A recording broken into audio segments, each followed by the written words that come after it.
Hi friends, ಎಲ್ಲರಿಗೂ ನಮಸ್ಕಾರ. ತುಳಸಿ food ವ್ಲಾಗ್ಸ್ಗೆ ಸ್ವಾಗತ.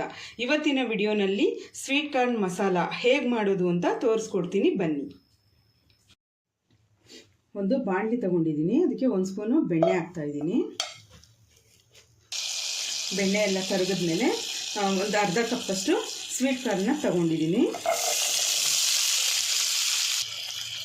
ಇದನ್ನು ಚೆನ್ನಾಗಿ ಫ್ರೈ ಮಾಡ್ಕೋಬೇಕು ಬೆಣ್ಣೆನಲ್ಲೇ. ಫ್ರೆಂಡ್ಸ್, ಜೋಳದ್ದು ಹಸಿ ವಾಸನೆ ಎಲ್ಲ ಹೋಗಿದೆ. ಈಗ ಒಂದು ಕ್ಯಾಪ್ಸಿಕಮ್ ಹಾಕ್ತಾ ಇದ್ದೀನಿ. ಇದನ್ನು ಸ್ವಲ್ಪ ಇದ್ರ ಜೊತೆನೆ ಫ್ರೈ ಮಾಡ್ಕೋಬೇಕು. ನೋಡಿ ಫ್ರೆಂಡ್ಸ್, ಇದಾಗಿದೆ. ಇದನ್ನು ಬೇರೆ ಕಡೆ ಇಟ್ಕೋತಾ ಇದ್ದೀನಿ.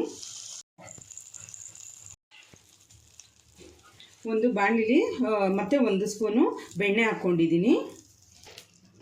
ಇದ್ರ ಜೊತೆನೆ ಸ್ವಲ್ಪ ಎಣ್ಣೆನೂ ಹಾಕ್ಕೊತಾ ಇದ್ದೀನಿ. ಒಂದು ಸ್ಟಾರ್ ಹೂವು, 2 ಏಲಕ್ಕಿ, ಒಂದು 4 ಲವಂಗ, 2 ಎಲೆ ಹಾಕ್ತಾಯಿದ್ದೀನಿ.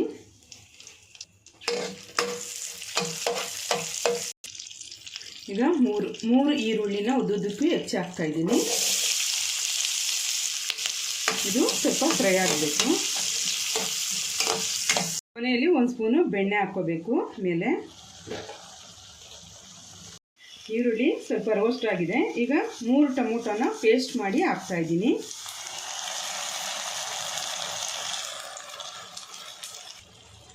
ಶುಂಠಿ ಬೆಳ್ಳುಳ್ಳಿ ಪೇಸ್ಟನ್ನು 1 ಸ್ಪೂನು ಇದ್ರ ಜೊತೆನೇ ಹಾಕ್ತಾ ಇದ್ದೀನಿ. ಇದು ಚೆನ್ನಾಗಿ ಹಸಿ ವಾಸನೆ ಹೋಗಿ ಗಟ್ಟಿಯಾಗೋವರೆಗೂ ರೋಸ್ಟ್ ಮಾಡ್ಕೋಬೇಕು. ನೋಡಿ ಫ್ರೆಂಡ್ಸ್, ಟೊಮೊಟೊದು ಹಸಿ ವಾಸನೆ ಎಲ್ಲ ಹೋಗಿ ಗಟ್ಟಿಯಾಗಿದೆ. ಈಗ ಒಂದು ಅರ್ಧ ಸ್ಪೂನು ಜೀರಿಗೆ ಪುಡಿ ಹಾಕ್ತಾಯಿದ್ದೀನಿ. 1.5 ಸ್ಪೂನು ರೆಡ್ ಚಿಲ್ಲಿ ಪೌಡರ್ ಹಾಕ್ತಾಯಿದ್ದೀನಿ. ಧನಿಯಾ ಪುಡಿ 1 ಸ್ಪೂನ್ ಹಾಕ್ತಾಯಿದ್ದೀನಿ. ಇದನ್ನು ಮಿಕ್ಸ್ ಮಾಡ್ಕೋಬೇಕು. ಒಂದು ಮಿಕ್ಸಿ ಜಾರ್ ತೊಗೊಂಡಿದ್ದೀನಿ. ಅದಕ್ಕೆ ಒಂದು ಅರ್ಧ ಕಪ್ಪಷ್ಟು ಅಂದರೆ 1 ಇಡಿಯಷ್ಟು ತೆಂಗಿನಕಾಯಿ ಹಾಕ್ತಾಯಿದ್ದೀನಿ. ಇಲ್ಲಿ ನಾನು ಬೇಬಿ ಗೋಡಂಬಿ ತೊಗೊಂಡಿದ್ದೀನಿ. ನೀವು ದೊಡ್ಡದಿದ್ದರೆ ದೊಡ್ಡದೇ ತೊಗೋಬೋದು. ಇದು 2 ಸ್ಪೂನ್ ಹಾಕ್ತಾಯಿದ್ದೀನಿ.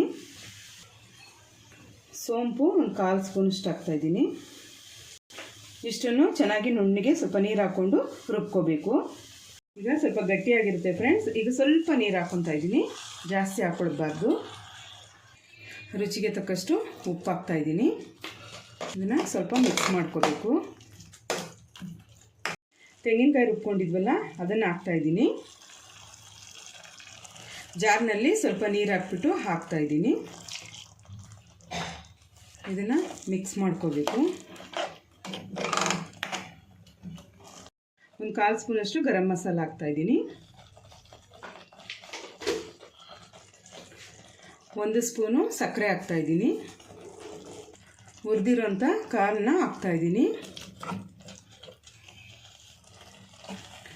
ಇದನ್ನು ಚೆನ್ನಾಗಿ ಮಿಕ್ಸ್ ಮಾಡ್ಕೋಬೇಕು. ಕೊನೆಯಲ್ಲಿ 1 ಸ್ಪೂನು ಬೆಣ್ಣೆ ಹಾಕ್ಕೋಬೇಕು ಮೇಲೆ. ಇಷ್ಟಾದರೆ ಸಾಕು ಫ್ರೆಂಡ್ಸ್. ಈಗ ಇದು ರೆಡಿಯಾಗಿದೆ.